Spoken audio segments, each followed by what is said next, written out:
Well,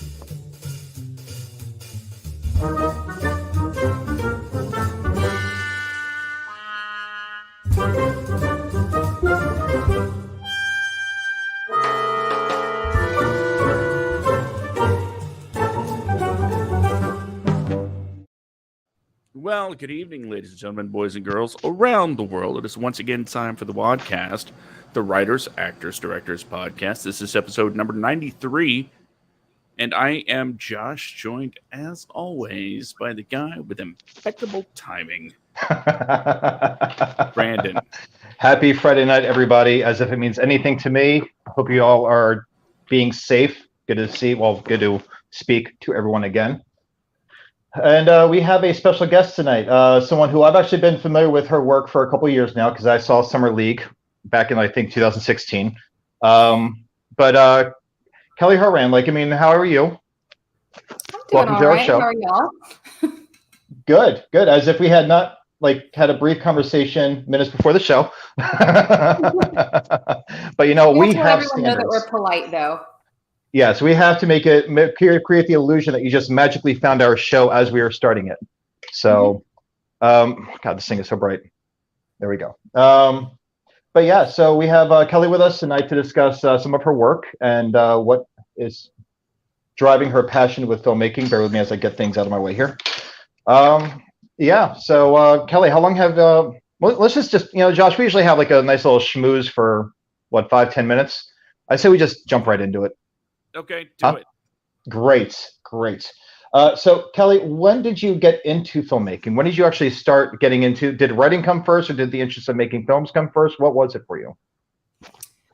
Yeah, so I think writing was definitely the first thing, but I actually started kind of in high school, just doing little things for school. I made a thing for Trig called the Math Twins or something. It was really bad, but that kind of deal, and kind of getting behind the camera and looking at the editing process and stuff. But I've always been a writer. I was did journalism and stuff like that, but really wanted to tell my own stories and stuff.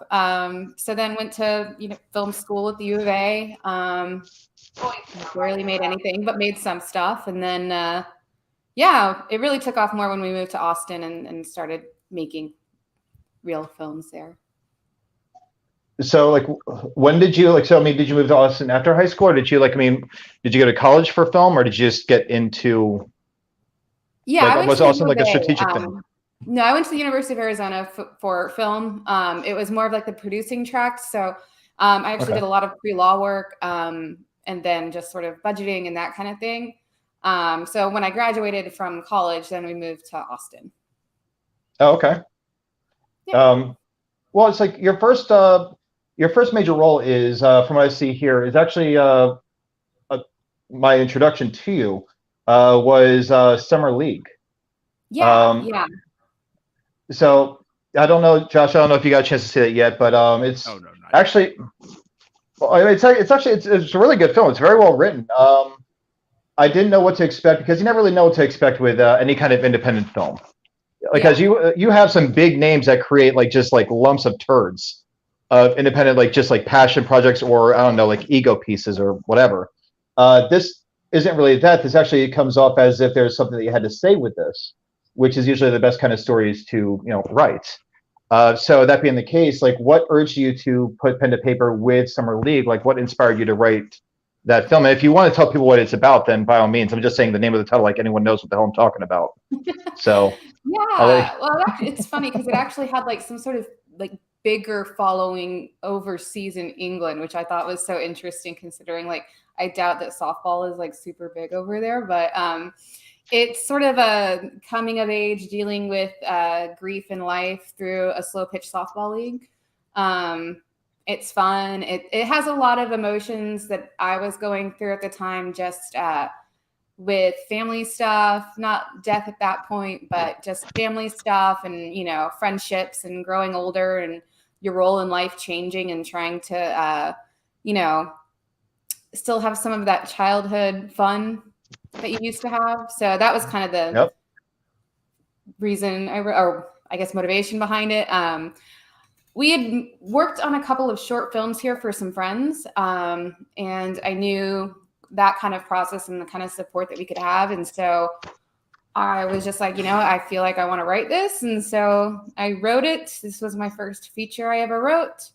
And then I asked my husband, Phil, to direct it. So he did.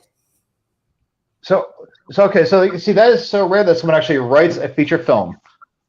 Because I mean, like me going to film school and everything else, I love writing. I think I have at least right now. Oh God, Josh, between you and me, man, we have like working together for however many years. I've got easily like I think 5 feature films. Huh? A decade plus we've been together. Yeah, we have been together for a long time. I love you very much, buddy. Oh, likewise. Like, you're very special.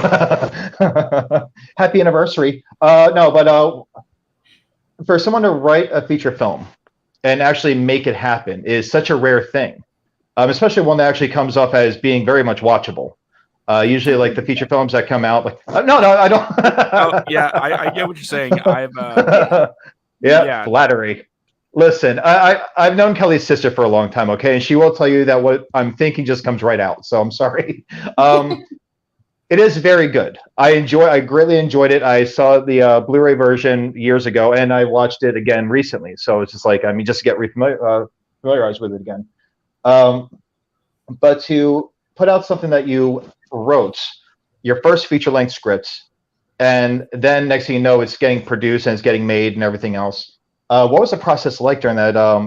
Like, I mean, how did you come across? Like, what was your process with coming up with the finances, or I would assume permits based on where you film some of these locations, or just guerrilla? Like, it's okay. It's been a couple of years. Yeah. So really, it was just this was right. We shot it in 2012, and so we shot it on a DSLR camera.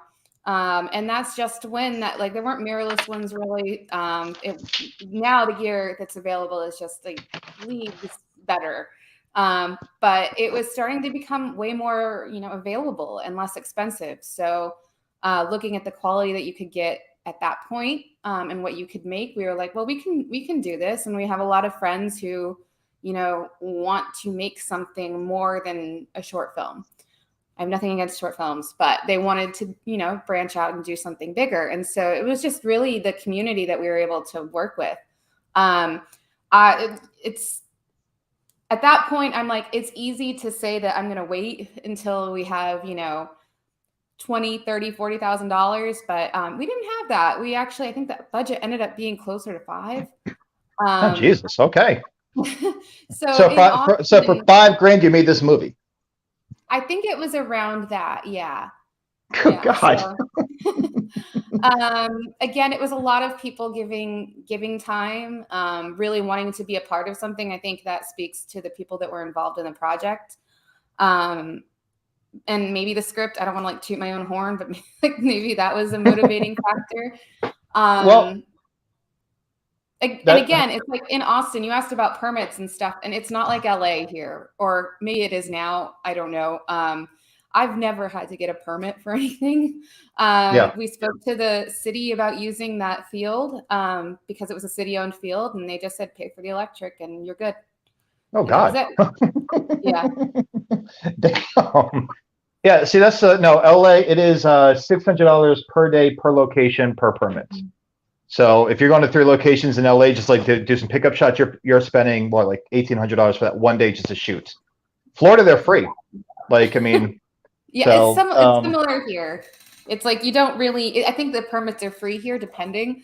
Like obviously, if you have to like shut down a street, you have to pay for somebody to do that. But it's way more friendly here, I feel like. Oh God, I'm living in the wrong city. Josh, do you? First off, I love Los Angeles. Okay, yes, it is expensive. It is grueling. It is insane to get around out here. If you go 5 miles down the road, you might as well plan to spend 5 hours in traffic. Okay, I've made peace with these, Josh, but I do love Los Angeles. So I spent a lot of time in Santa Monica. So either way, Josh, do you have anything? Or I've been taking over the show now for the last 10 minutes, so I'll let you. You mean for the last 5 years? First off, this show is 2 years old, okay? Don't you put that weight on me, Ricky Bobby. I'll give you the next 3 years as well. Don't worry about it, buddy. Oh. Well, I think you started an interesting thread there when it comes to, tech, because Kevin Smith says the democratization of creation is more accessible than it's ever been. And Brandon, you made also an interesting point about, yes, it is. We say it all the time on the WADcast. It is an accomplishment when you get anything done anywhere. Being able to pull together a group of people to make someone's vision come to life is always an accomplishment. Absolutely. But sometimes that accomplishment will only carry you so far. And I'm not going to point at Neil Breen or anything, but you would expect films to get better at some point. God. I think what I'm trying to say is from what I've seen with your work, a couple of the short films, my first reaction was, finally, somebody that knows how to work a camera.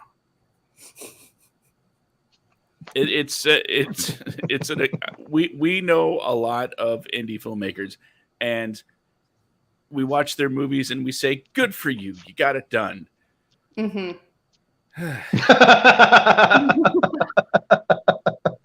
Naturally, we're not judging them on that. I know who you're talking about, but yes, yes, love you. No, it's like that's the thing. Like when you with these short films, the cinematography is on point. I don't want to get like, and just to read off a few of these for our listeners, you actually have quite a few that you had written. Let me not be blind for a second. Sorry, bear with me. Okay, I'm getting man. I was actually talking to a friend of mine the other day, talking about how I realized I'm getting old because I'm getting to the point now where if I read something, I don't always put my glasses on. Sometimes I'll read something like just like, do one of those things, like things I see my grandpa do. I'm like, oh, I miss my grandpa now. Aww. Yeah. Either way, so moving on, you have Wind and Rain. I did not get a chance to see that, nor did I get a chance to see The Hangman. I really wanted to see that one. But Hindsight, I loved it. Grievance with Gravity, I really like that. That was my favorite. That I really like the Grievance with Gravity. I love the last line of the film when she notices the picture of herself like walking with the cinder blocks and everything else, keeping herself down. When she says, "I'm art," and she just smiles. Like I'm like, oh, okay, that's actually really spoilers. Yeah, keep it safe. Thank you, Josh. Jesus Christ. But then Between the Trees, I was actually really surprised by that one. I really enjoyed that one too. Very dark compared to all the other ones that you put out. It was like pretty much you went from these really sentimental, short films to I wouldn't really say violent, but more like into the horror suspense genre. So for that reason, I really dug it. But when you write your short films, where do you draw like the inspiration for the scripts? What makes you think of these stories when you're putting them out? Yeah, I think each one is different. So, especially like with Hindsight, honestly, I was just starting to get into directing, really. I had been primarily like writer, producer. So taking over the role of being a director was new. So I wanted to do something, contained and easy. And we shot Hindsight in one day. Wow. Yeah. So I was like, I think I was walking with my husband and we were just talking about something and we brought up the idea of a time travel New Year's Eve thing. And so it was just a prompt like that. And then I wrote something, and again, great group of people who, are super supportive and wanted to be a part of it. And yeah, so I wrote it and we made it. I think we didn't even do a crowdfunding campaign for that one. That one, because everyone was so nice and like donated time. Like, I hate saying the budget but this is more to let people know that you can make stuff without much money. I think that one ended up being like $800. Yeah. So you can, find resources and do stuff. Luckily we had a camera that we owned, so we didn't have to pay rentals or anything like that. But that motivation was just a prompt to write that one. And it was great. It played some festivals, got to screen at South by, which was awesome. And then Gravity, I specifically have been looking into different phobias. At one point I was thinking of doing like a series of phobias, but this one kind of just latched on to me. It's called barophobia, and it's actually the fear of gravity or gravity not affecting you anymore. And so I didn't know that was a real thing. Yeah. So some people have that. Okay. I just learned so the something. more I explored that idea of what that would mean and how that would feel, I kind of realized there are parallels with, anxiety and depression and stuff like that, mental health issues that I've experienced that felt very familiar. So kind of connecting that as an analogy. So that was kind of the motivation for that one. Between the Trees was my pandemic film. So okay. it was written and shot during the pandemic. I think there was this sense of emotion and betrayal and wanting to be taken care of, but being, afraid of something. So having that in a horror sense where someone's going to do something very vulnerable and then encountering things that are scary and then ultimately finding out that one of them isn't that scary. So I like that one. It's definitely, like you said, kind of the outlier in terms of the genre being more horror and stuff. But to me, it's still sentimental. Oh yeah, no, I mean it's one thing I like about your work is, and I noticed this, there are actresses that you use in each one of your films. So most of your films. I don't know her name. I actually meant to look it up, but I did not do that. But with Summer League, the Gravity film, the main actress in the Issues of Gravity. Yes. Okay. Because I noticed, with her, I saw her in Summer League, as the best friend, and she was in a few of the other things. So it was I was curious, what are your thoughts on interchanging actors or actresses in different films? Because I know some people have a stigma about that. Other people think that's a great idea because you're already very familiar with the actors and they're familiar with you, like the whole Tim Burton Johnny Depp relationship. So I mean, what are your thoughts on obviously you're okay with doing it, but what are your thoughts on other people that have a stigma against it? I think it's each person's kind of own approach to it. I think as long as the person is good for the role and you're not just doing it because you're lazy or I don't know what else, then I think it's fine. Especially at the level where I'm at, where it's not necessarily for sellability and stuff. It's for me, the entire process has to be worth it because it takes so much time and money for me to do these. They're passion projects, so I don't want to be miserable working with somebody that I don't like or that ultimately I don't think is doing a good job. So I know and I trust these people. And I can have, because we're friends, I can have conversations with them about the characters beforehand, and I let them have some input on the script and stuff. I want that to be a collaborative experience. So for me, it works out really well, because I don't have to I know so many people now that I've either worked with on other films or in my own films where I don't feel the need to do casting calls anymore. I can just network and kind of get a feel for people, which is really nice. Okay. Josh, I'll step aside. Well, it's I'm nice doing it again. to have a group of people to call upon. I pride myself on being the guy that picks up the phone and says, "Yeah, where do you need me?" And we wind up having a lot of fun.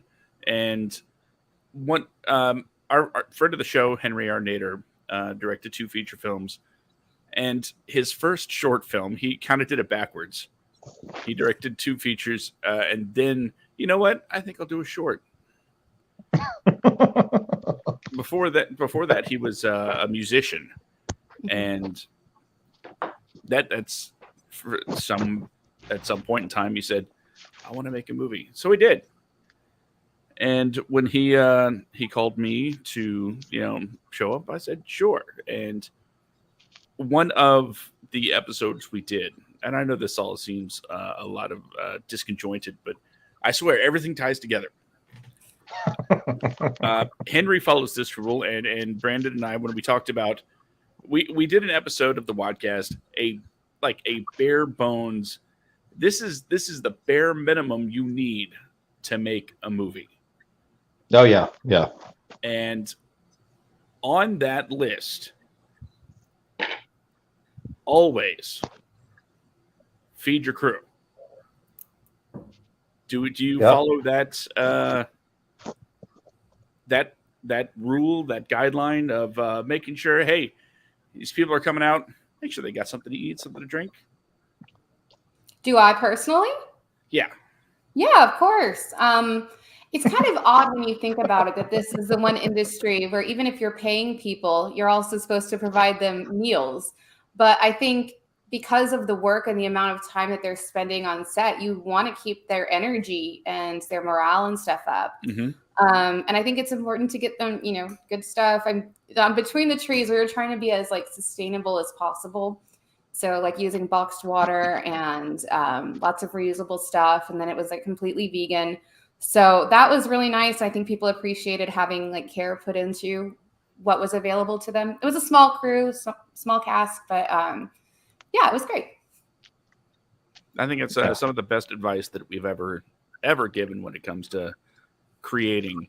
You got people that are taking their time out of their day, out of their lives, mm-hmm. to help bring your vision. And you know what? A bottle of water, throw it in the budget. It's not gonna, it shouldn't, break your bank out there, all of you filmmakers. So keep it in mind. That way, when you need them again, they might say yes.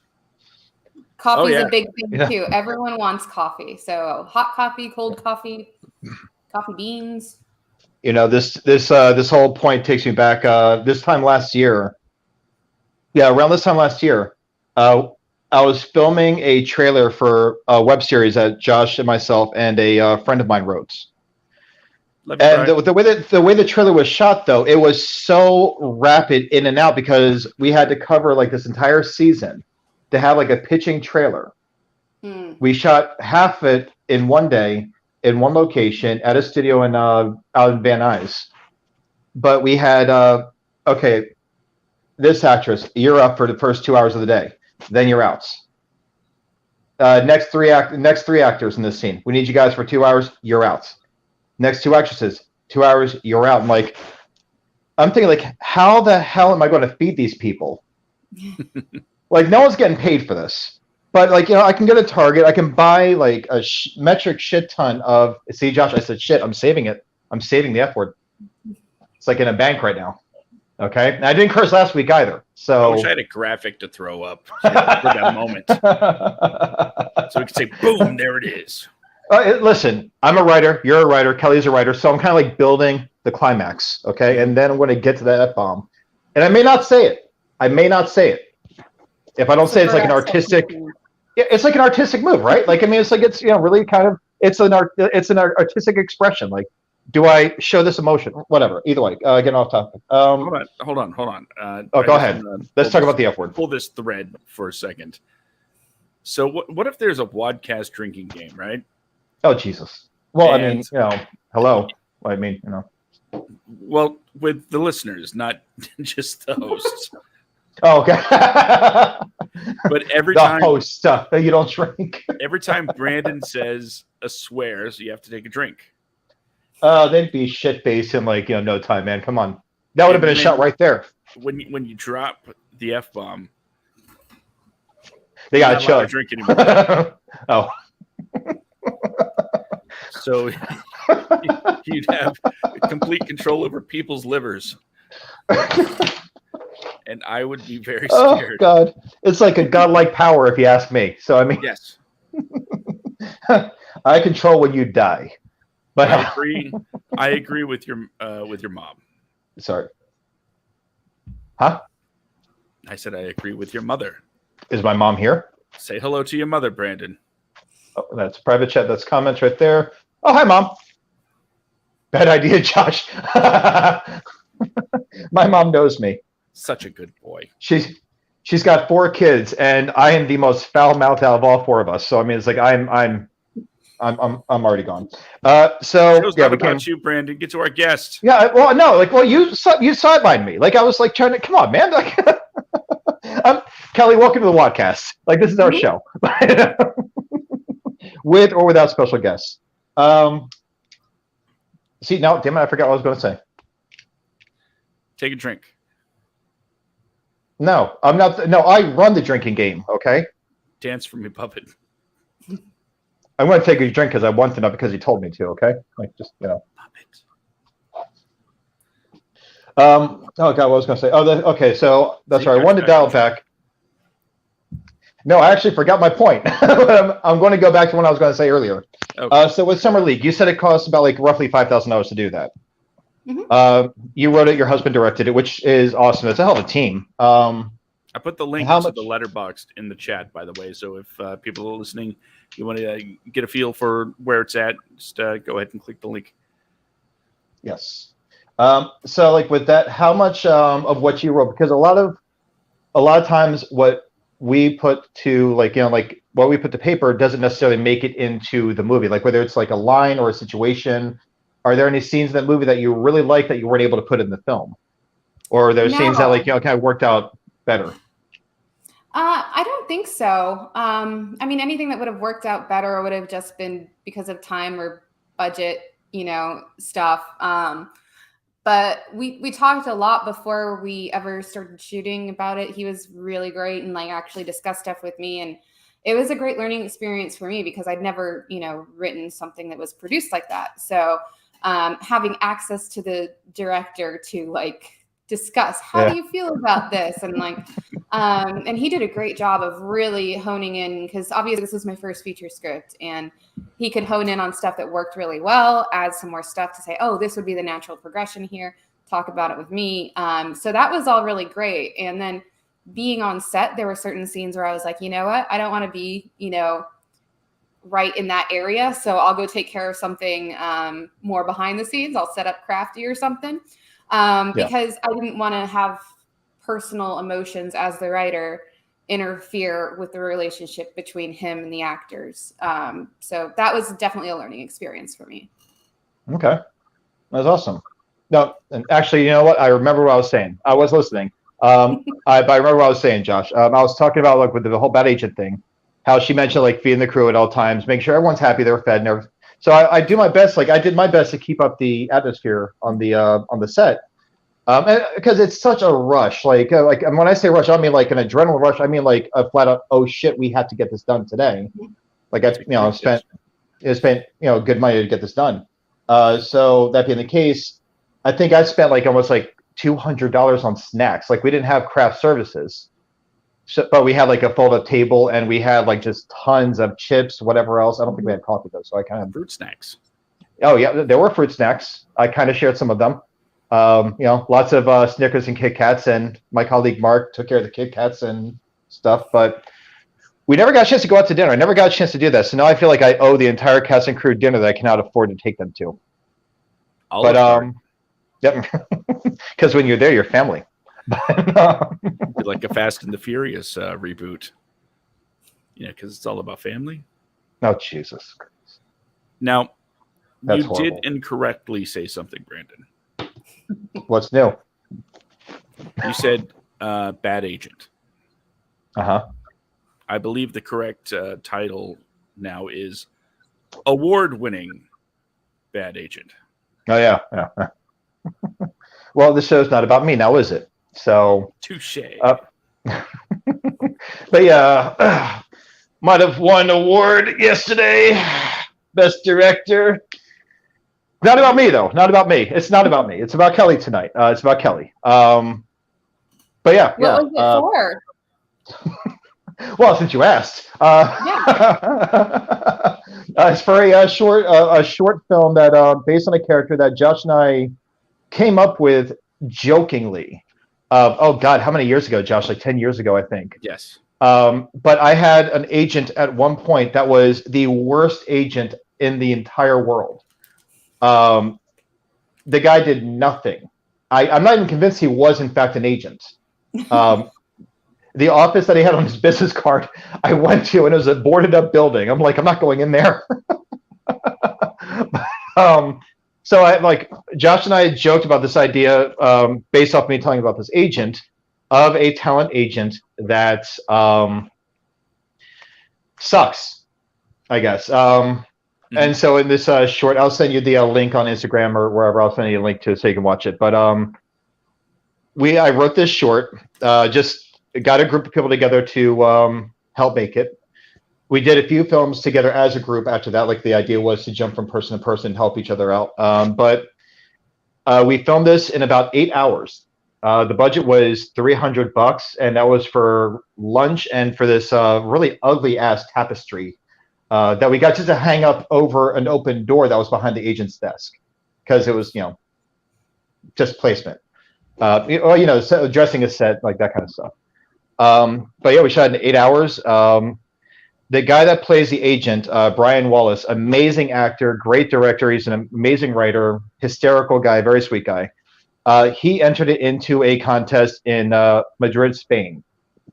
All my contests were pretty much American based, and I think I even just while mass entering it, I entered into a gay contest. There was a gay script in it though, so I feel like there's whatever he gives his client a script for a gay porno. But so I feel like maybe it would work.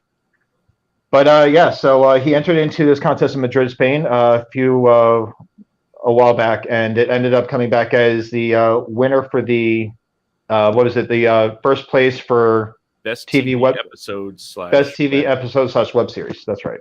So nice, congratulations! But again, thank you. So now I'm up there as an award-winning director. So you're kind of speaking to royalty right now, just to let you know. Josh, that goes for you too, buddy. Okay, I demand more respect. No. Okay, then we negotiated, but it's not about me. Compromise. Let's go back. Relationships work. You know what, sweetheart? Let's not fight in front of company, okay? Okay, let's get back to our conversation. But so with that, like, your husband absolutely crushed it with directing. He did a great job. Like the performances were top notch. The script, I would love to read your script. I would absolutely love to read the script and watch the movie. Like it's one thing I love doing. I don't know where it's at, so.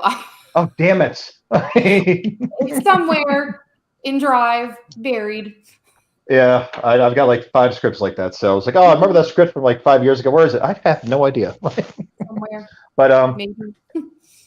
It's somewhere. But no, it's like I would love to read the script because I would love to like just see your writing style, how you go about like building the characters and stuff like that. I know I can see it in the movie, but it's just like I love again like just comparing the scripts to what makes it on screen versus what doesn't. What lines the actors think work better for them, or unless I don't know if your husband had them read like per line or if you let them have their own creative freedom. But yeah, he definitely gives them some creative freedom as long as it's not something that changes the plot or the sentiment of something. But if something sounds more natural in the way that they say it, and absolutely. And I kind of have that same philosophy. Okay. All right. And Josh, you are so stoic. You're like an angry Batman right now. So I need you to say something. Well, my opinion is, if you want to say what you want, write your own damn script.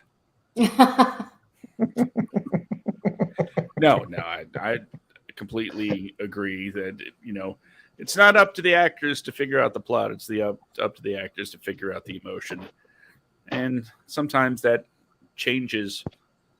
As you do something over and over and over again, and eventually it gets to the point where hopefully they get lost in the character themselves and things just pop out of their mouths that the character would say. And it's like, okay, yeah, that's where we're supposed to be. Yep. So yeah, 100%. So an interesting example is you were talking about the last line of Gravity, and there was actually supposed to be a scene after that. But the way that she delivered that line felt like such a perfect button on it, because she did this thing. We did a couple takes, and then on one of them, she said, "I'm art," and she looks back and has a smile, but then it starts to fade. So it's kind of this bittersweet moment for her that I thought was just the perfect way to end it. So that kind of led the story after we looked at it in editing. Yeah. Okay. No, I mean, I really liked it. Like I thought it ended perfectly. Mm-hmm. Like I think that was an excellent line. So I mean, just kudos on that one. Like I mean, I don't think you could have ended it any better than how you did. Like, I agree. me personally, like I think it ended on the perfect notes, which is Good. rare to come by. Usually people just like carried on for like another like I think like what was that movie Into the Woods? I know people love that movie. The musical, Josh. The one with Johnny Depp plays a big bad wolf and everything. It's all fairy tale people. Chris Pine plays like Prince Charming. Kelly, have you ever seen it? I haven't, no. Okay. So no one's been subjected to this torture, just me. I went to go see it in theaters. I was bored mindless. And there's a part where I thought it was ending, and turns out it was only 45 minutes into the movie, but it felt like 2 hours to me. And then it went on to another plot point, and then I was like, oh, it's over now. It's an hour and a half in. Oh, something else is going on. Like, we could have wrapped this up like 5 times, guys. Like, okay. But it's all about the songs in that movie. Yeah, I hated them. Like, there's no way to go on a first date with someone to see a movie and be like, oh, God. And then vocally saying, this is torture right next to that person. And have them not know what you're talking about. But no, it's like, no, I love, like, when someone actually has, like, a logical closure point to any kind of short film, feature film, TV show, whatever, it's my favorite because it leaves it on that point where you came away with it with something. Mm-hmm. Like, the whole point is the protagonist to come into a realization or a resolution to something, and her realization was that she is perfect the way she is. Like, she's art. Like, yeah, I love that. For all the imperfections and what that is, that's what art is. And that's what we are. Yep. And so is Josh. That's why I made a Funko Pop of you, buddy. Yeah, it's resplendent, isn't it? On your mantle, not mine. Well, my Ghostbusters thing is still over there behind you now, isn't it? I never got my Ghostbusters tin. Let's see. Yep. Prisoner swap. There we go. See? Yep. Got your bobblehead, buddy. You give my Ghostbuster shit, I'll get you your bobblehead. Or your, whatever the hell, Funko Pop, whatever the hell it is. Meet me on the bridge at 2. Kelly, I'm so sorry. This is unfortunately how our show goes all the time, with or without a guest. So, sorry. This is not the usual, like, professional interview thing. This is fine. So, This is fun. in fairness, I did warn you. So, Josh, like, what do you have up next, buddy? What do you want to talk about? Well, I'd like to talk about some of your inspirations. Where, not just what inspires you to write. Where do your ideas come from? But as a creator, an artist, if you will, we all have creators and artists that inspire us to do what we do. Who are some of the people that you kind of not necessarily emulate, but look up to? Yeah, so John Carpenter, with my Escape from New York shirt on. He's a big one. I love his work and his storytelling and tone and obviously music. So a lot of times I'll actually end up listening to like his Lost Themes albums and stuff while I'm writing, which is great. I think filmmaker wise, it's so specific for like different films. So I think certain films and certain media, but not necessarily different like specific directors. And honestly, I think maybe authors more. So especially as a writer, I look at like Kurt Vonnegut, and he's a big influence on me. So that kind of work and taking sort of the more fantastical or sci-fi or whatever and really grounding it in something emotional and very human. That's something that I've kind of tried to do with my work. So yeah, those are probably two of the biggest. Okay. Brandon? I'm actually looking up a, don't judge me on this, man. Oh, you don't know who John Carpenter is? Yeah.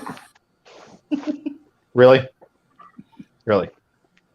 What's your Yes, I know. favorite John Yes, Carpenter yes, film? yes. I know who he is. Okay, he directed Terminator. I love Escape from New York. I liked the idea of Escape from LA, but I I love that didn't movie. like it. I liked a lot of it. I will say I love the fact that the basketball scene with Kurt Russell Perfect. was like, I mean, that was him actually making that across the, what do you call it? Across the thing. Sorry, I want to look up a question I had for you. I don't remember where I put it. There we go. Let's see here. But no, John Carpenter, I love. I don't care what anyone says. My favorite film of his will always be the original Halloween, because the opening scene of Halloween was probably the creepiest opening I've ever seen in any movie as a kid. I don't care what it is. Nightmare on Elm Street did not scare me as much as the opening of Halloween. The Michael Myers perspective of him going in with a mask and killing his sister, like, it was just Christ. It was insane for me. Loved it. But It's a shame what that franchise has turned into. Just an aside. You don't think Busta Rhymes did a good job? Oh, Buster Rhymes was great. I'm talking about Evil Dies Tonight. Yeah. But no, there's a few films of his I actually love. Sorry, my computer's a little acting up here for a second. I don't know what's going on with it. Has it been drinking too? No. No, I was trying to find out. Oh, okay. I accidentally closed the damn thing down. Shit. No, but I think Halloween would be my favorite movie of John Carpenter's. Next to that, because of the message behind it, I love They Live. And it's got one of the most badass lines in the entire movie, which has gone down in history as one of the most famous lines in film history, with "I have come to chew bubblegum and kick ass." Well, no, I've come to kick ass and chew bubblegum, and I'm all out of bubblegum. Gotta love But, Roddy Piper. Oh, yeah. Rest in peace, man. Like, I was so Hot sad when he rod. died. Josh, what is your favorite John Carpenter movie? Oh, that's a good question. Why did I not have any time to fulfill They Live? Okay. Really? Okay. Yeah. Okay. I was expecting you to say like Aliens or something. As a that's wrestling right, fan, yeah. I defer to Rowdy. That's right. Oh, yeah. And Kelly, I spoke. Okay, for everyone catching on the show, Kelly's sister and I go back a couple of years. Josh, Kelly is a huge wrestling, like AEW, right? Yeah. Okay. I've dragged her to some shows for sure. She loves it now, though. So, Local company. yeah. Josh is a huge wrestling fan. We had Matt McCarthy on the show a few weeks ago. The guy that from like the College Humor or Funny or Die. Which one was it? College Humor. College Humor. That's right. Have you seen like those Batman videos, like where Batman's an idiot? Like played by Pete Holmes. Oh yes, I think so. Yeah. Okay. The guy we had on the show, Matt McCarthy, he was the guy that played Commissioner Gordon. He played Bane. He played the Riddler. He's been he was just in a sitcom recently. But he was a huge wrestling fan. Yep. How we roll. Yep. That just got canceled. Yeah, it sucks. But but he was on the show, and he's a huge wrestling fan. He actually used to write for the WWE, WWF, I think, right, Josh, or was it the WWE? But so for like the second half of the show, it was nothing but wrestling talk. Nice. And they're like, "Oh, well, Brandon." I'm like, Josh is like, "Brandon, who's your favorite wrestler?" I'm like, The Ultimate Warrior, the $1 Million Man, Hacksaw Jim Duggan, Jake the Snake. I don't know. Like, I mean, I haven't watched wrestling in like 20 some odd years, so you should try it again. There's some good stuff out there. It's turned into more of a, to me, like I would probably have to watch something more like the AEW or like the independent wrestling. The WWE has turned into a soap opera to me. It's not. It always was kind of a soap opera, but it was never this bad. So you want to know what I think would be a good gateway drug for you? And it's going to sound a little, off-putting at first, but I thinking about it, I think it would work. Watch Young Rock. Is it the show starring The Rock? It's the show where The Rock is sort of in it, but just from a storytelling standpoint. Isn't he like the narrator? Isn't this like everybody hates Chris but for a wrestler? No, well, it's a lot of different things going on. The premise is The Rock is running for president, and oh god, throughout his campaign, he's telling stories about when he was a kid. And the interesting part about how they're framing the series is it'll be a different part of his life in each episode. So you're not just seeing a linear progression of him like growing up. It's him as like a 12-year-old, then as a 16-year-old, and then as like a 19-year-old. Oh, so it's not like the Wonder Years then?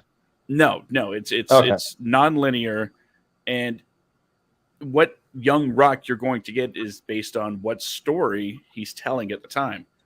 Sometimes, he'll talk about all three of those eras of his life at once.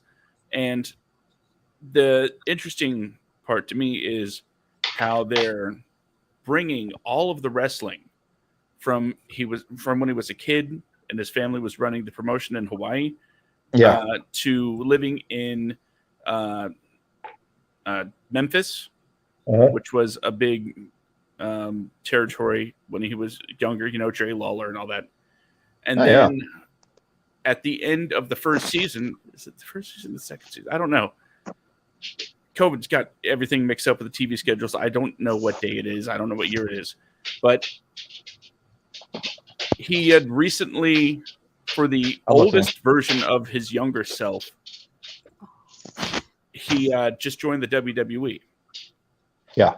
And they had like a backroom locker room segments with him meeting Triple H for the first time and Stone Cold. And I see your eyes just glazing over, Brandon.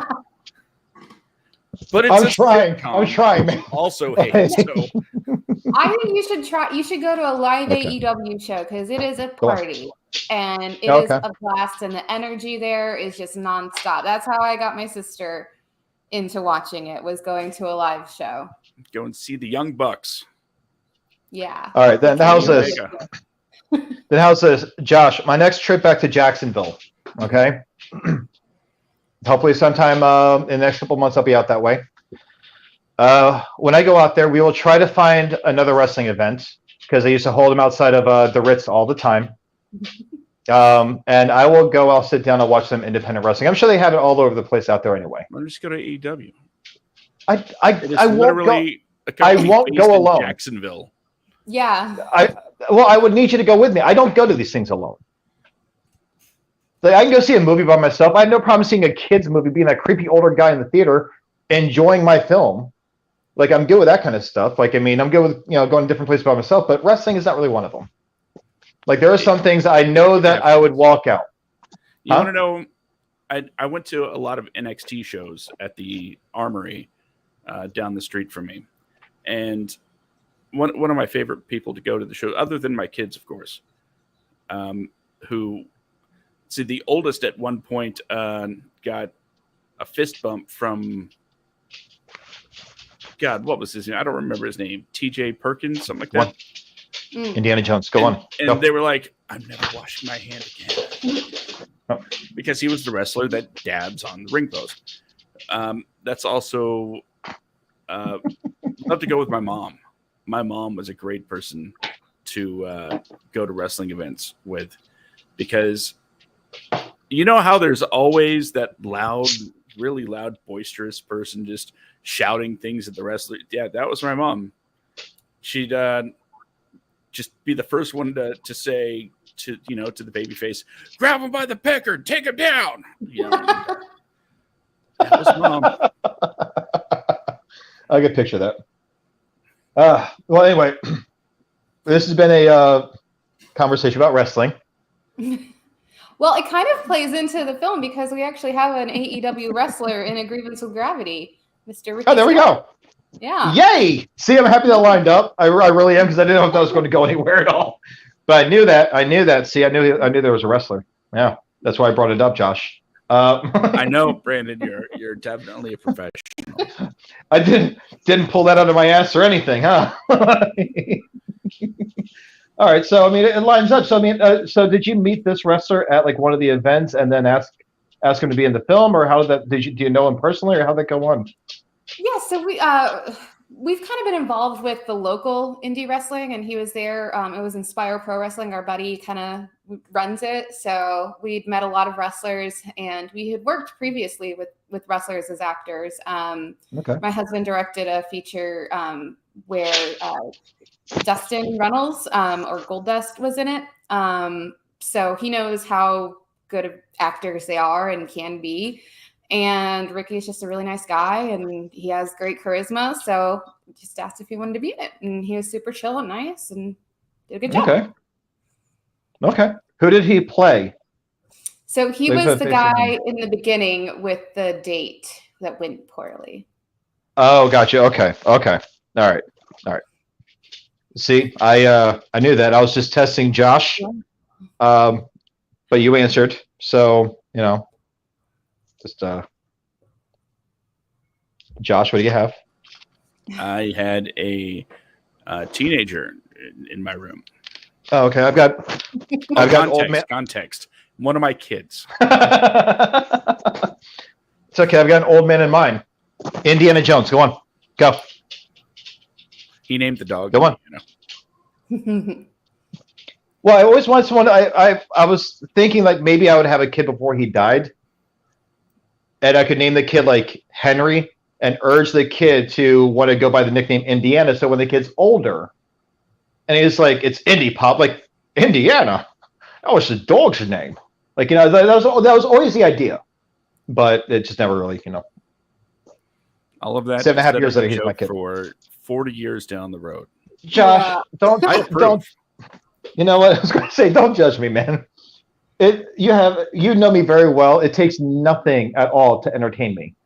Okay, so, but anyway, so Kelly, like, do you have anything in the pipeline coming up next, or do you have anything else that you plan on making anytime?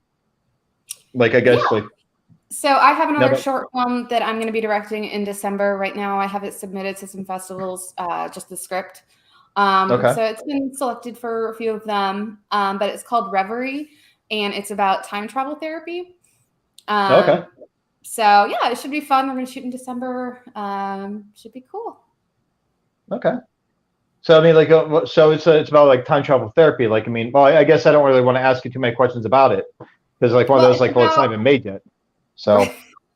Well, it's about somebody going, there is a service called Reverie where you have a certain amount of times you can go back in time and visit a past self to either fix something or to get a better understanding of yourself and move forward. So when you come back into the time travel pod, the Reverie pod, you either get a green light saying that you are going to continue on your current chronology, or a red light where it's chronology deletion.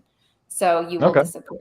So it's sort of this character coming to terms with what she actually wants. Does she want to change something so she's not who she is now, or does she want to get a better understanding of who she is and continue forward? Oh my God, this premise sounds so amazing. Okay, I really do like that. No. If that sucks, we'd let you know, or like you tell on our faces. But I know it's like, oh, it's. I'm just a sucker for time travel to begin with. Mr. Back to the Future here. Never heard of something like this. Sounds good. I want to see it. And now that we had you discuss pretty much like the whole plot of your film, please tell me that's copyrighted. No.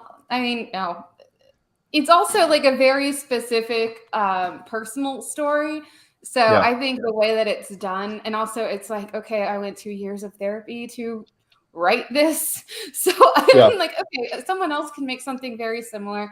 So many people have done kind of similar themes, but like meeting your past self or going to the past and all this stuff. But I think the way that I'm looking at it is that question. And I hope that's, anyone can do it. I don't really care. It's just something I want to make. So yeah. Okay. Somewhere Christopher Nolan is frantically writing things down. This is next. No, but Christopher Nolan would want to like put in all kinds of like just like I don't know. Him and Michael Bay are like synonymous to me as far as filmmakers because one loves to like make you like just motion sick. Mhm. Okay, like there's constantly emotion. Michael Bay. And if it's not emotion, it's like an explosion or something. That's a Michael Bay film.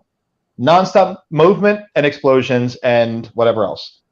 Christopher Nolan, I love his movies, but again, it's also nonstop movement. But the audio is so bassy. Like there's so much bass in the audio that it's hard to really understand. Like what was it? Tenet. Mhm. I finally watched it, Josh. I finally watched that movie. I could not understand a damn thing that they were saying half the movie. Like I had to like just like adjust the volume on my TV to really understand what they were saying. Like I saw it in theaters, so I had no problem. oh, see, so you saw it as intended. It just doesn't work for home release. You're like, I don't have surround sound. Yeah, It's- I was like, I am seeing that movie in theaters. Yeah, I'll that's tell you right now. release day and date on HBO, right? Maybe I don't know. I think it was one of the first COVID HBO I releases. don't. I think it was in theater for like so. a couple weeks or something, and then went. And yeah, then HBO Max. Mm-hmm. I remember like watching it, like setting the TV's closed captioning though, so when they're talking backwards, it just says like backwards gibberish on my TV. I'm like, the hell? Accurate. This closed captioning guy really did not care. But no, it's like I love your premise for that. See, I love the fact that you go through personal experiences and you use those experiences to drive you to the next project. Or like if you have like a specific message you want to get out, it always fluctuates. I also admire the using like the same actors and actresses in across different projects. I think I love seeing things that do that. Mine and Josh's favorite director is actually Kevin Smith. We love Kevin Smith. Huge nerds of his. Love the guy. So my husband was actually a stand-in, or not a stand-in, an extra in the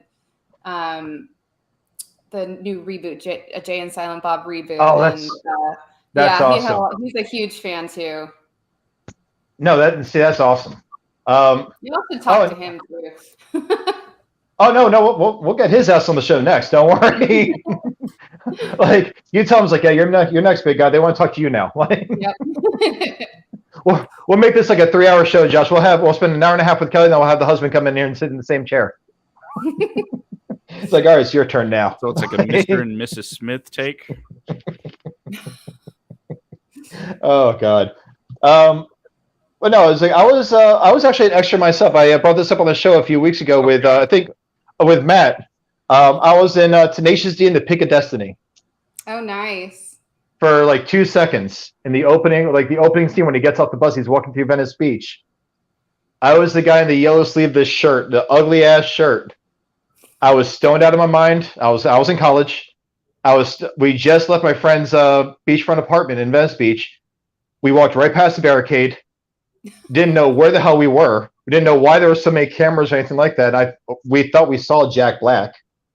Didn't know they were filming anything. We were just walking to get some food. We were hungover as hell. But as one does, yes. But I had this specific ugly ass shirt. The next year in college, I was working in a movie theater. I'd worn this shirt into the theater a few times. I made it myself. And this girl, Jasmine, I worked with, pulls me out of the ticket booth. She's coming in on day off to see the Pick of Destiny movie. She was like, "Were you in this movie?" I'm like, the hell are you talking about? The next movie starts in another showing starts in about like 10 minutes. I need you to go in there with me. So I go in there on my lunch break and I'm watching this, and sure enough, there's my shirt. I'm like, oh my God, a minute. But I'm sure your husband got paid. I need to call Jack real quick and ask him where my paycheck is from 16 years ago. He owes me money. There's another role that you played, Brandon, that you're also proud of. Do you remember that? Stop. I'm proud of it, but knock it off.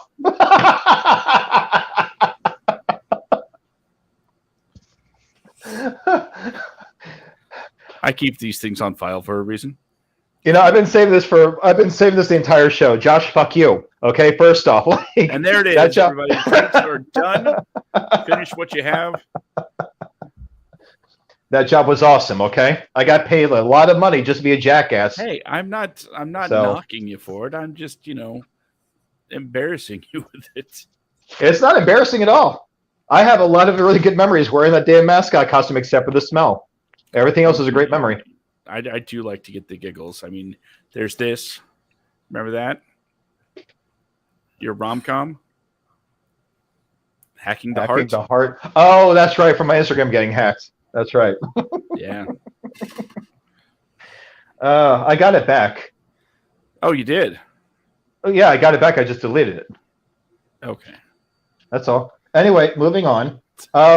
So we got. Jesus Christ.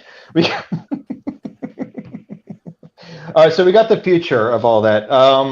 So are you going to down the line? Do you have it where you're going to want to make like another feature film or write another feature film? Yeah, so I've got one I've been playing around with for a while that I'm not sure if I want to do as like a series or a feature film, and it has to do with like the simulation theory. Okay. Yep. That's about like the end of the world in a simulation, but then also the world that houses the simulation is ending because there's a sun flare or something.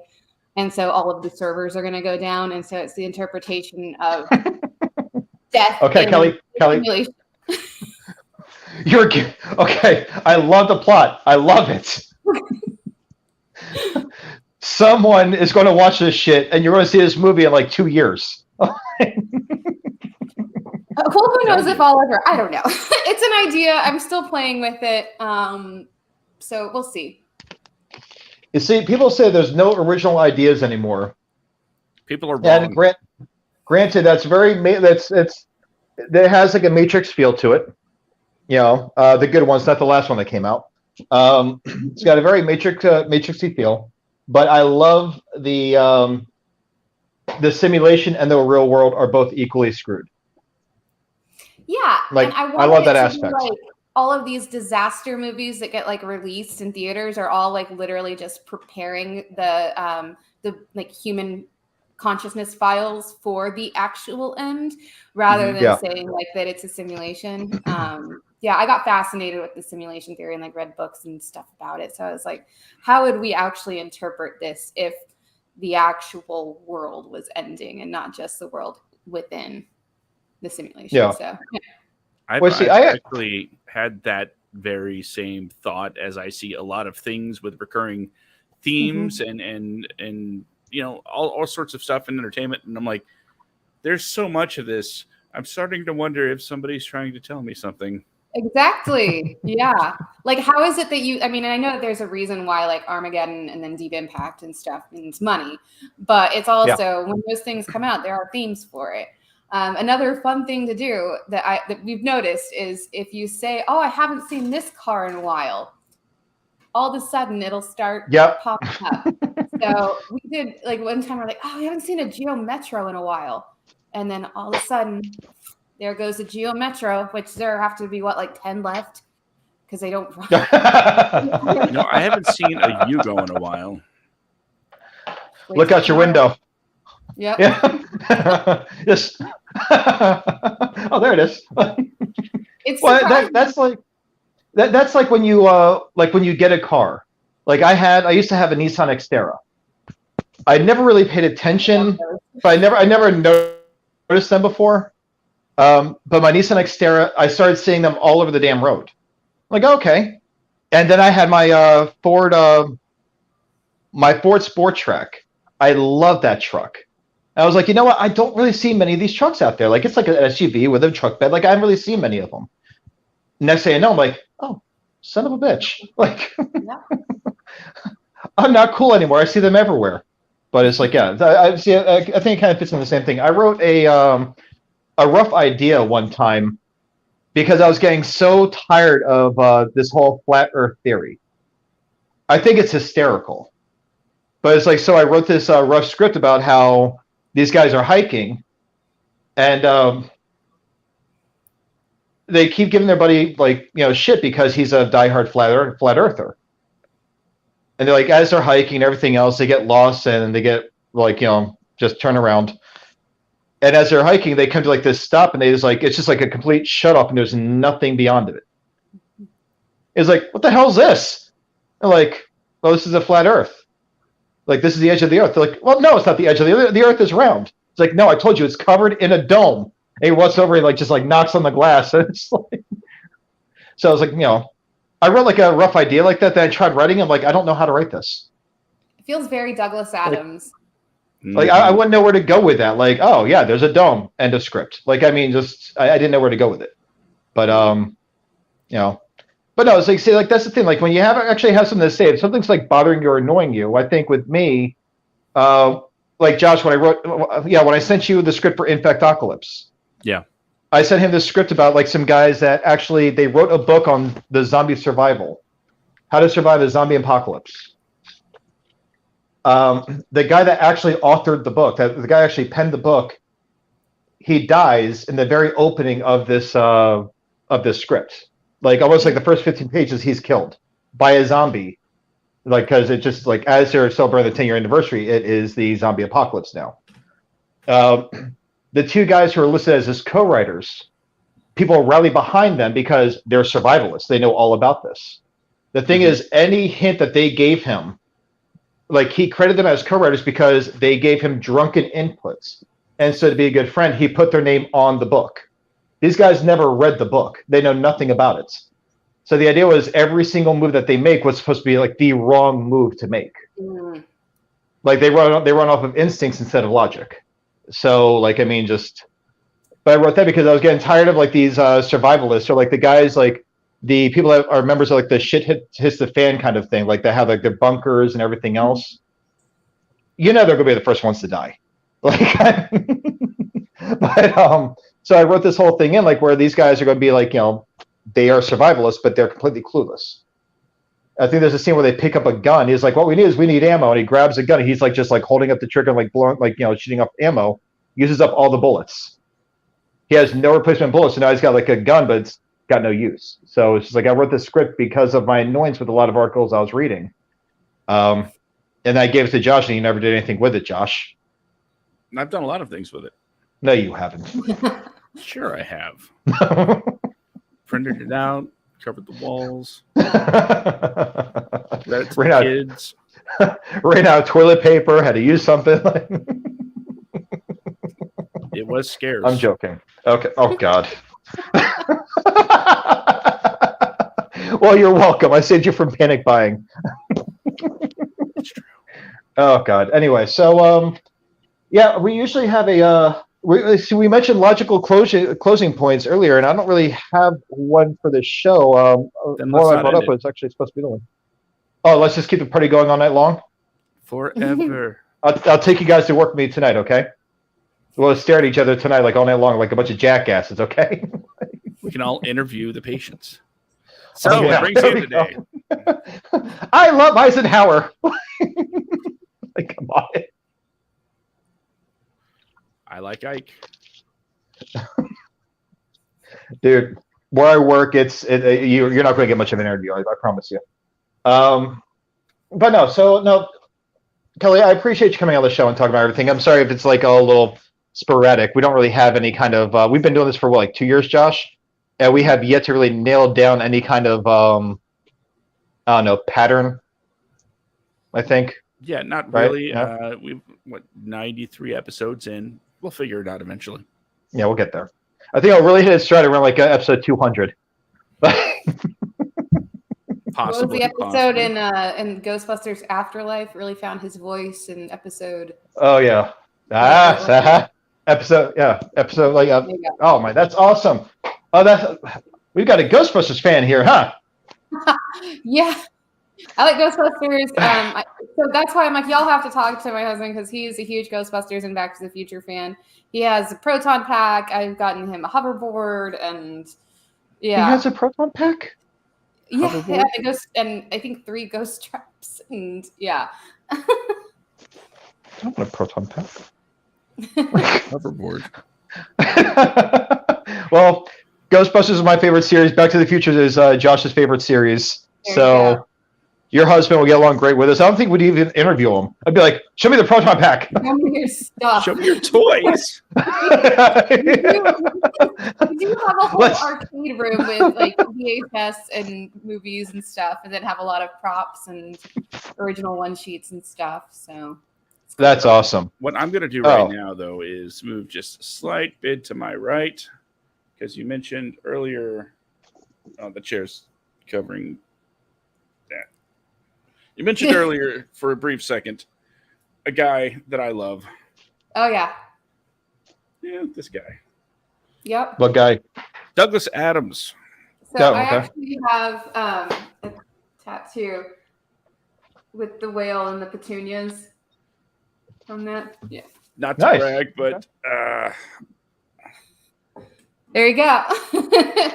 Not to brag, but I have myself a drunken mistake. Where's the camera? There we go. Right there. Drunken mistake right there. Yep. that's our director, everybody. Can't even see what it says. I was 18 when I got it. Only one I got. Mine says Don't Panic, 42, of course. The answer to life, universe, and everything. And yours... Did you first read the book, or did you watch the TV show or the radio show? You know, that's an interesting backstory here. When I was in middle school in Virginia, they had they basically gave us unrestricted access to the library. You did not have a book limit. There were no off limits areas. It's just whatever you can carry out, you can take. Mm-hmm. So I did. I would check out about I did. 20, 25 books a week. Wow. And in all of that, I discovered it was actually the restaurant at the end of the universe that I found first. I was like, oh, this is interesting. And then I was reading it, and I was like, wait, something happened before this? And I stopped immediately and had to go back. Yep. So that's where I began my my love of Douglas Adams. And then when I was in college, we had one of those literature classes that you had a project to do at the end of the semester, and the project was do a presentation on your favorite author. I don't want to, as the kids say, throw shade at anybody, but there were a lot of people. There were like 5 Stephen Kings, 4 Maya Angelou's, a couple of Dean Koontz, and I'm like, I question if you've read much by these authors, but they are easy to find information on, so good for you. And I did mine on Douglas Adams. The thing is, I was in a class with a lot of younger people than myself. And apparently at some point since I graduated high school, which was 2000, PowerPoint became a thing. So everyone came up giving these tremendous PowerPoint presentations. And I'm thinking to myself, oh God, Josh. because it was broken up into 2 classes. And I was in the second group of people. And I said, I don't have visual aids. So I got to figure something out. So while I didn't know PowerPoint, I did know video editing. So I created a video that looked like a PowerPoint. And I rehearsed. So it would look like that. Did you pretend to click it? No, I due to a bit of oh God, off balance sense of humor on my part, I made it sentient. So as I'm reading, the pages are clicking through, and I messed up. There was a part where I intentionally mess up, and the screen corrects me. And I'm like, oh God. And I look back at the class, and then the screen says, "You're welcome." I'm like, I do it up for a couple of laughs. It didn't work with most of the crowd. But the person that it did work for, Kevin, because that's where I met him, and that's how we became friends. So you have like all the students in class just like baffled, like this thing's talking to you. Yeah, basically. They didn't get it. Oh, I'm sure God. Douglas Adams would have been like, yes. Loved it. Yeah. This is what I'm about. Oh, That's Christ. awesome. I love how you said like PowerPoint, I guess, became a thing. Yeah, we didn't do PowerPoint in school. We were playing Oregon Trail.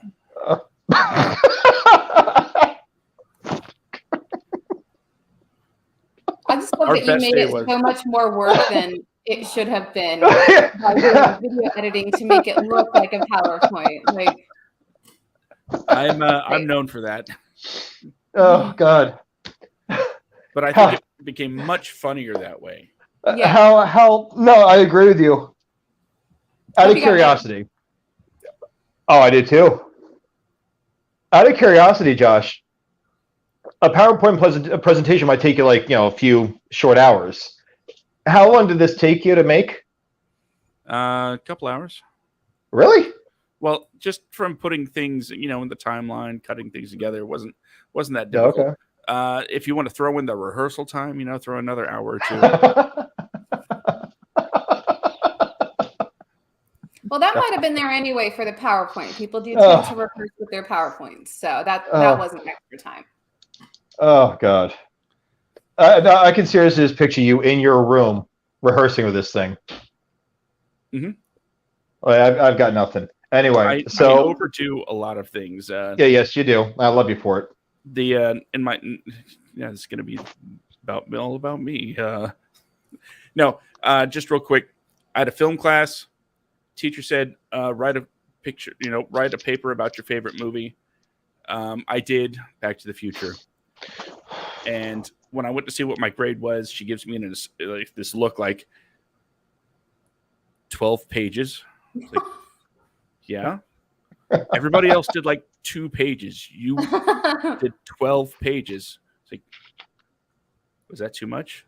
She's like, I had to read every word. Oh, sorry.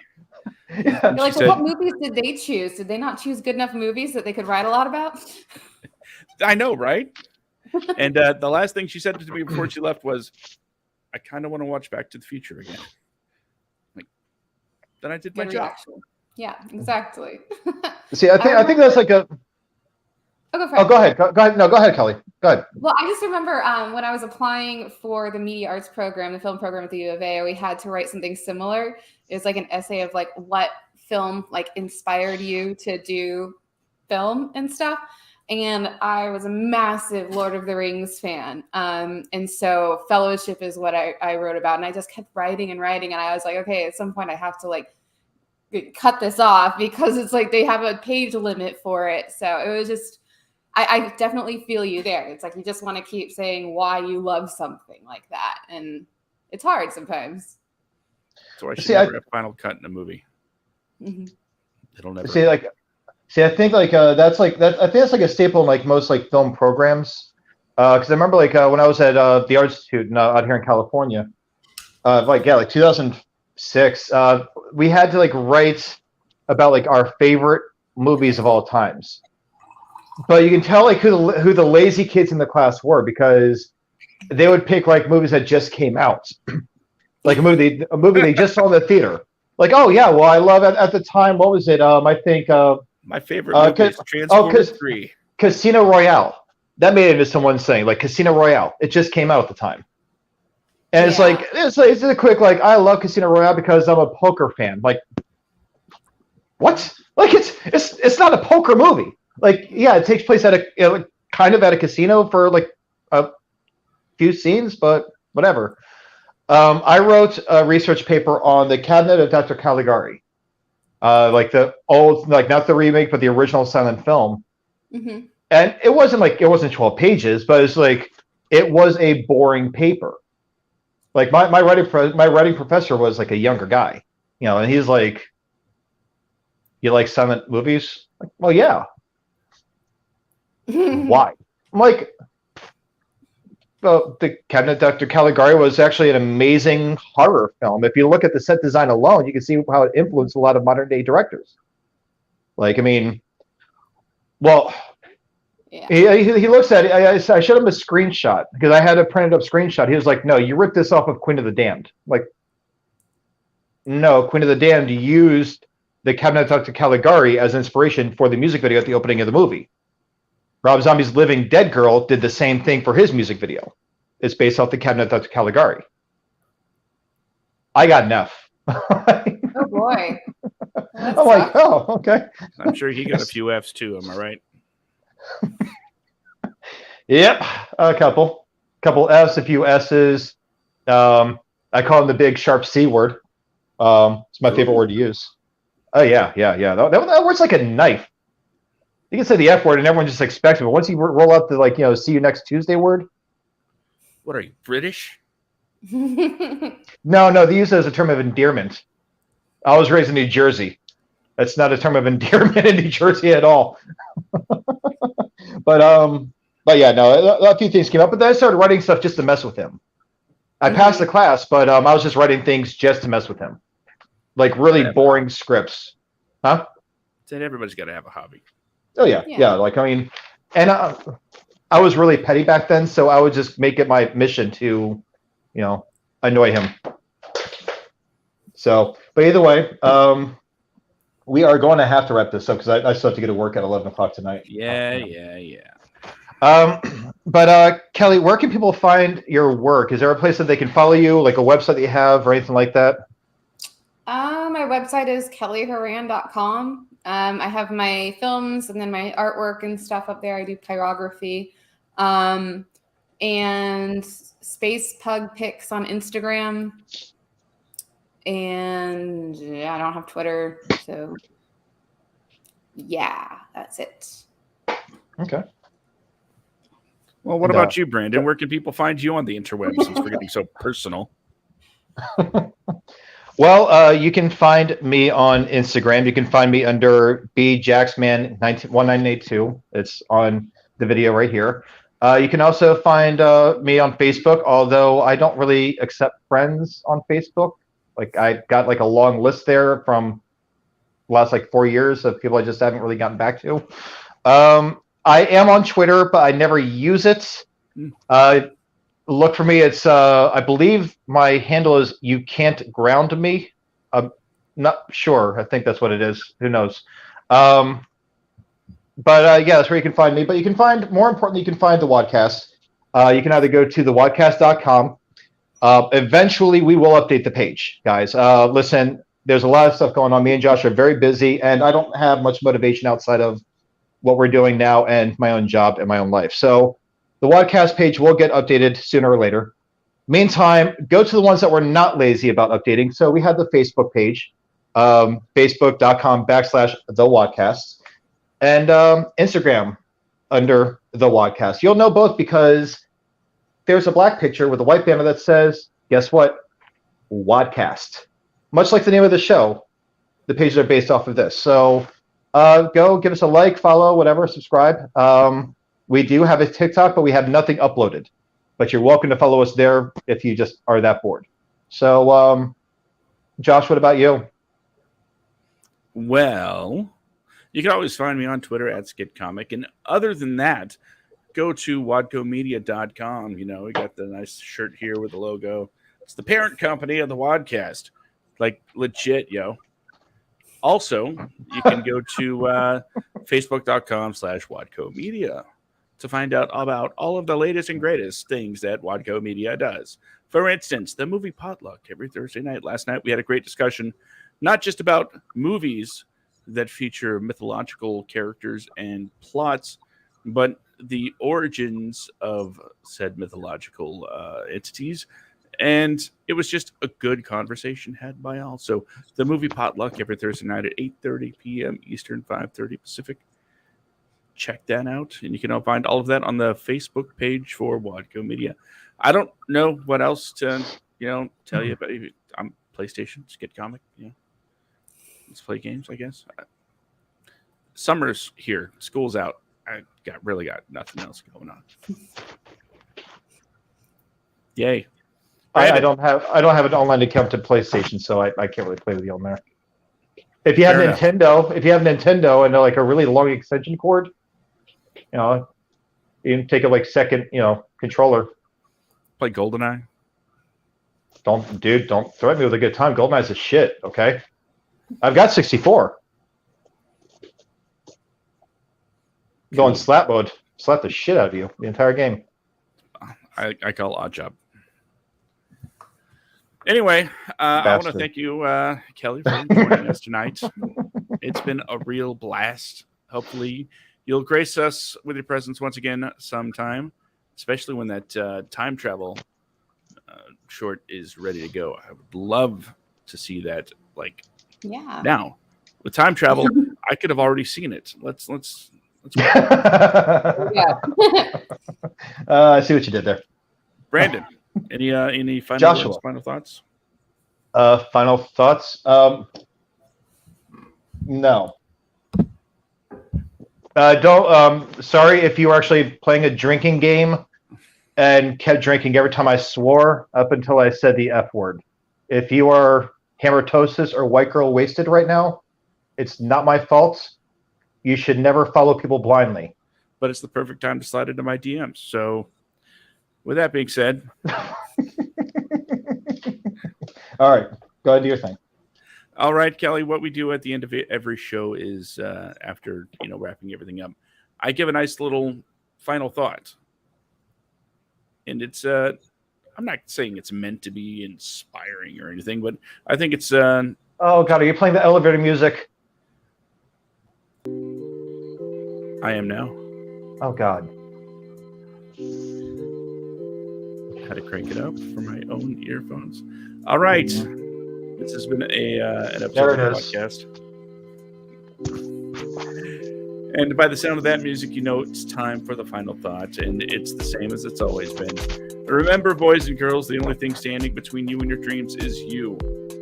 It's not hard to get hands on a camera. It's not hard to get your hands on pen and paper. So if you want to write, start writing. If you want to film something, start filming something. You'll get better at it. It just takes practice. But the point is, don't start tomorrow. Start now. Because tomorrow's not guaranteed. You got to do what you can today, while you're still around to enjoy it. So, with that being said, I'm Josh. That's Brandon. We want to thank Kelly once again for joining us tonight. And I hope everybody has a great week. This has been the WADcast episode number 93. We are out of here. Okay.